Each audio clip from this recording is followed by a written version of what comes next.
my town was the safest place on Earth. But everything changed when the people who turned life into movies came here. At the time, I didn't know yet that I was about to become the victim of their latest film. Hi, I'm Bella from Vermont. I grew up in a quiet town near a ski resort. My parents owned a chocolate shop called Sweetheart. They made handmade chocolate and the most delicious hot cocoa in the world. Subscribe to the channel and life will give you a sweet gift. I took part in the family business too. I knew all about the best varieties of cocoa beans and how to make the perfect ganache. Our shop used to flourish. Unfortunately, a couple of years ago, a tourist decided to go skiing down a closed trail alone at night. The locals actually have a simple rule: don't be an idiot. But he ignored it. The tourist track stopped at the top of the slope. He had taken the lift up there and gone missing. The search was called off almost immediately. There was a snowstorm at the time, and it was too dangerous. The case was closed, but gossip? Oh, it was just beginning. Someone claimed that the tourist became Yeti's prey, especially since shoplifting had been on the rise at the time. Well, if it's a Yeti, then it must know its way around the kitchen. It only steals flour, sugar, and eggs like it's going to make cupcakes. The rumors were ridiculous, but after that man went missing, the ski resort gained a bad reputation. Tourists practically stopped coming there, and that meant no one was ordering our chocolate anymore. My parents were considering closing the shop. Our little world, smelling of hot cocoa and happiness, was crumbling. I couldn't let that happen. Therefore, I decided to create a unique taste that would make Sweetheart famous and save it from closure. It was easier said than done, though. After all, my experiments defied common sense. What is this?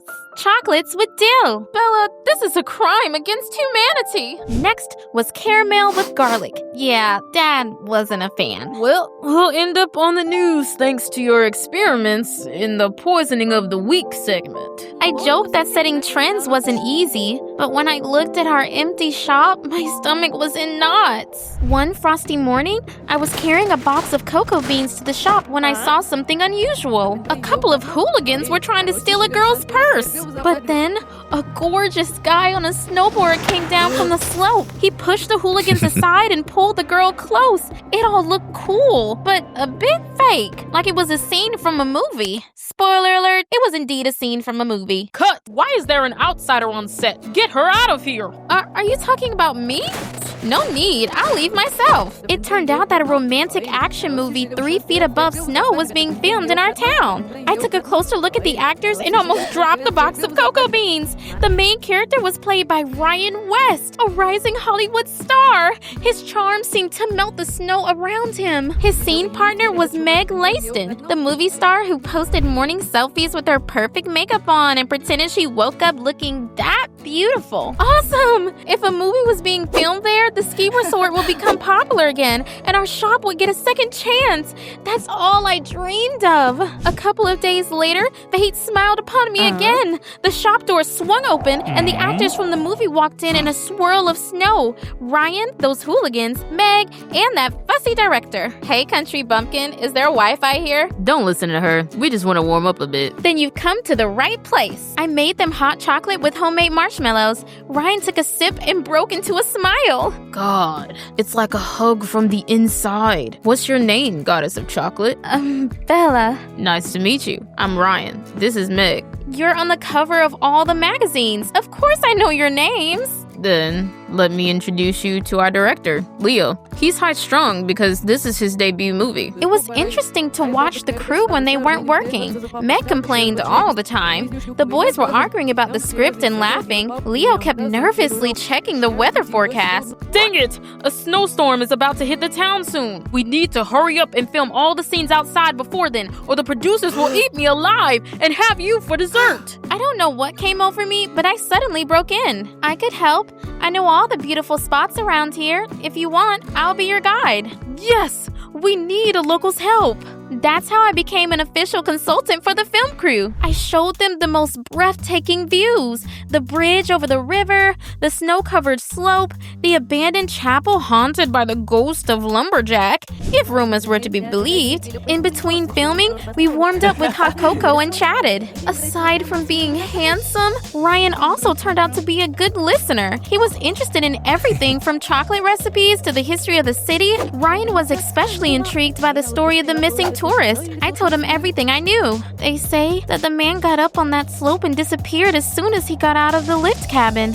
Ryan listened seriously like he was mentally taking notes. Meanwhile, Meg was getting more irritable by the day. I wanted to see the Alps, not live in a refrigerator with no Wi-Fi. Leo was following her around and trying to calm her down. Meg was the main star.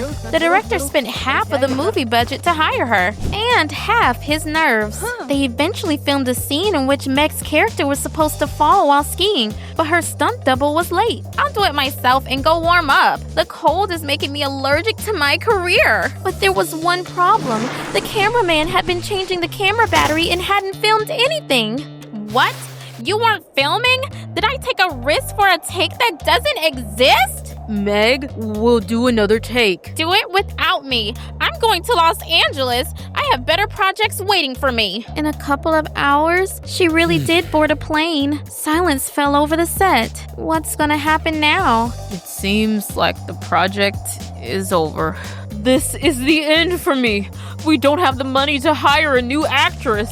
I stood there and I felt my last hope of saving Sweetheart crumble along with their hopes of making a successful film. But then I got an idea. What if we look for an actress here? We have a drama club.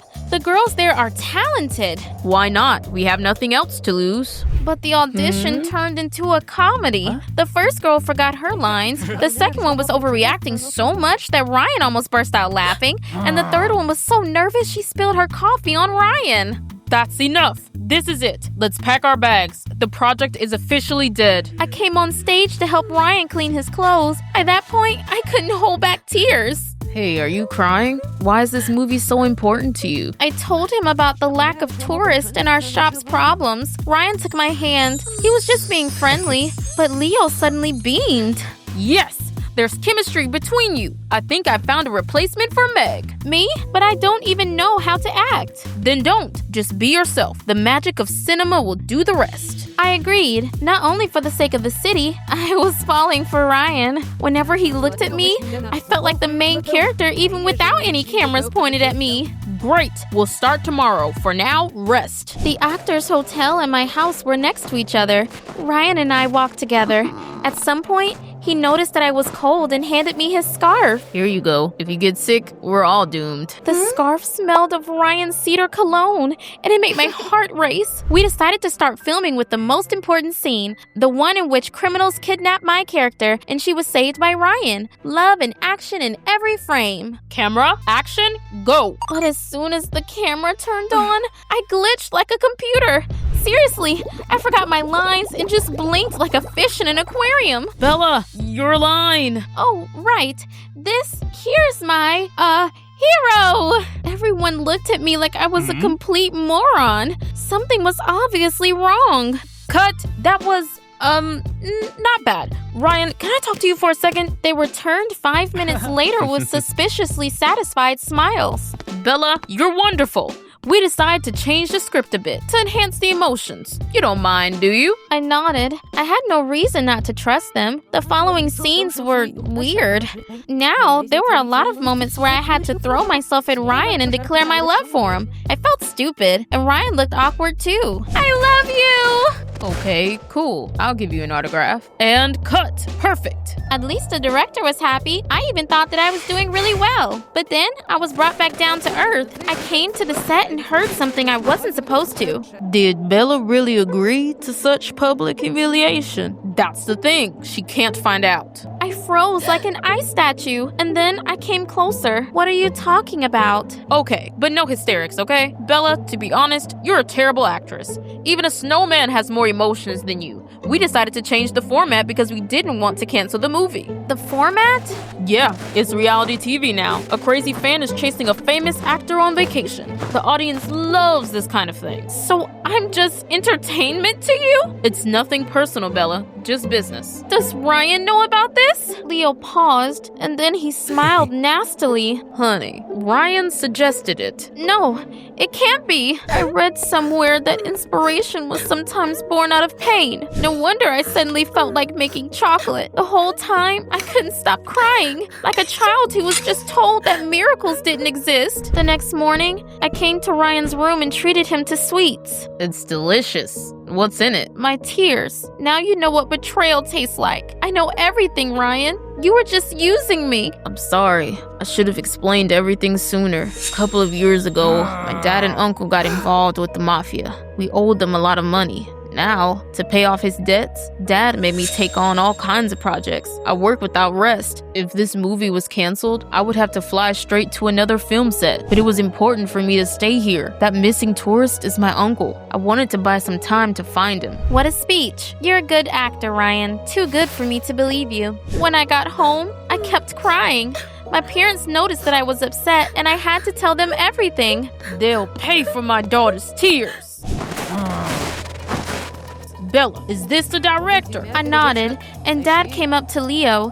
He spoke quietly but firmly. If you don't delete the footage with my daughter right now, I will make sure that you are not hired for any more projects. We were just making a show. No, you are hurting someone. I promise you will have to pay for the pain you caused. After that, Leo told the crew that the project was closed and that they would leave the following day. It seemed to be over. But the next morning, I saw Ryan's scarf again, the one that smelt of cedar cologne. At first, I hesitated, but then I decided to return it. There was no one on set anymore. Only Leo was still packing the equipment. Could you give this to Ryan? He said he still needed to do something and disappeared. We're leaving without him. Wait, do what? I don't know. He looked gloomy. Said something about the past. I returned home.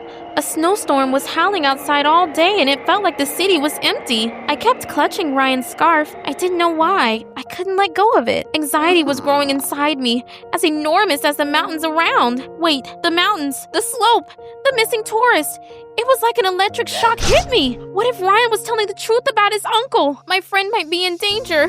He went up the mountain. I need to find him. You're not going anywhere during such a blizzard. The lifts have already been turned off. We'll notify the police after the weather comes down. But I knew it might be too late by then. Those who disappeared in a snowstorm didn't come back. I grabbed some random stuff, a flashlight, hot cocoa, the scarf, and sneaked away to Dad's snowmobile. Snow was lashing my face, and I was basically driving blind. But I didn't stop until I reached the top. I saw a lift cabin there.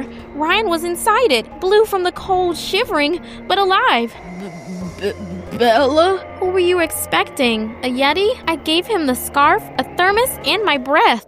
Thank you. I'm so cold. Why did you take such a risk for me? How could I not? I only wanted to look for my uncle's tracks and come back. I didn't know that the lift stopped during storms. I'm so sorry for dragging you into that stupid reality show. I'm still mad, but I would also do anything for the sake of my family, so I get it. After the blizzard subsided, we headed back down. The snow was sparkling in the sun like everything that had happened was just a dream. I walked up to the snowmobile and suddenly froze. There was a thin, almost invisible ski track stretching into the distance. It was very fresh. There's someone else here besides us. We followed the track. It led into the woods to a lonely lodge. All of a sudden, we saw a man ahead. He had a backpack and did not notice us as he skied. The stranger disappeared into a lodge. Ryan and I crept up to the window and looked inside. The man took flour, milk, and eggs out of his backpack. So that's who was stealing groceries.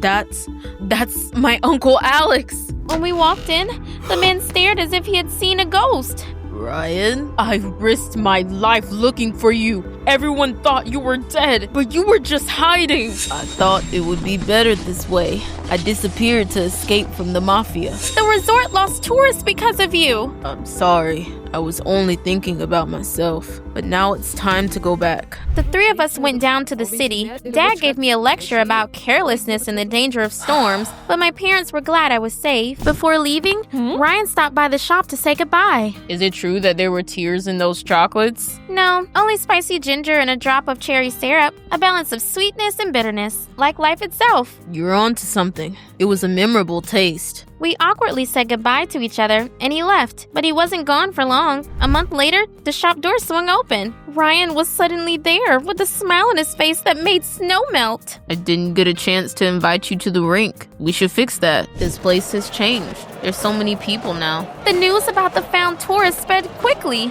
The resort is back to being popular. The best thing was that our shop was saved. Now people from all over the country came to try our new chocolate, sweet and bitter. I have good news too. Dad and Uncle Alex testified in court. The mafia is going to jail. I can finally choose my projects and the places I want to go. And you chose us?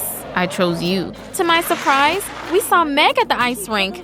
She was telling her followers that there was a special energy in this place and she finally found inner peace. As soon as the resort became popular, she came back here. Well, this take is definitely hers. Oh well, it's free advertising for us. We were skating, laughing. The snow was falling so slowly like it didn't want to interrupt the moment. And then Ryan kissed me. For a moment, all the noise disappeared. It was just us, just my frantic heartbeat. I realized that I was grateful for everything that happened. After all, if you are strong enough, you can turn any fall into a jump and pain into chocolate.